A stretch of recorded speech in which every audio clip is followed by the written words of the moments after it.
Au moment même où Israël est en train de commettre un génocide, nous risquons bien d'avoir le gouvernement le plus pro-israélien que l'histoire de Belgique ait connu. C'est dramatique, mais le risque est bien réel. Je vous explique. Depuis maintenant plus d'1 an, le gouvernement israélien applique une politique génocidaire contre le peuple palestinien.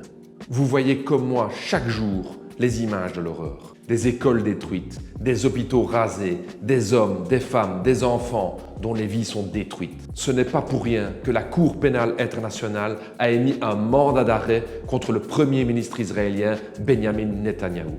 Et pourtant, le prochain gouvernement belge pourrait bien être le plus pro-israélien de l'histoire avec Bardo Wever et Georges-Louis Boucher du MR. Ces deux-là négocient actuellement un gouvernement avec les engagés, le CDNB et Vorreut, pour former le gouvernement dit Arizona. Le gouvernement Vivaldi, avec les socialistes, les Verts et les libéraux, n'avait déjà pas pris les mesures indispensables pour la cause palestinienne. Il a toujours refusé de prendre des sanctions contre Israël et s'est toujours contenté de vagues déclarations. Mais avec le MR et la NVA, ce sera encore une autre histoire. Parce qu'entre Bardo Wever, qui a toujours soutenu Israël parce que c'était le temps de la lumière, comme il dit, et Georges-Louis Boucher, qui a qualifié de coup de génie l'attaque israélienne contre les beepers au Liban, une attaque qui a fait plusieurs morts et 3000 blessés civils, dont des enfants, je ne sais pas lequel est le plus cynique. Et je ne parle même pas encore de Theo Franken de la NVA, qui est vu comme futur ministre de la Défense. Pour lui, Israël, c'est notre allié et il faut les soutenir, et il n'hésite pas d'envisager de déporter tous les Palestiniens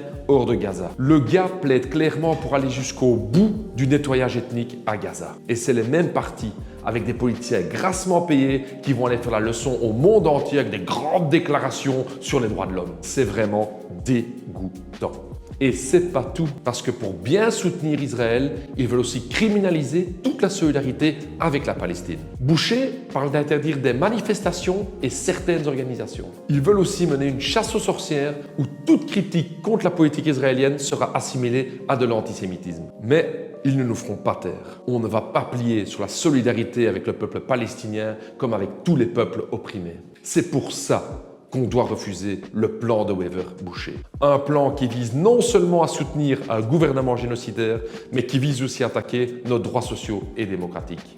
Pour tout savoir sur ce plan et comment les arrêter, tapez en comment Stop Arizona.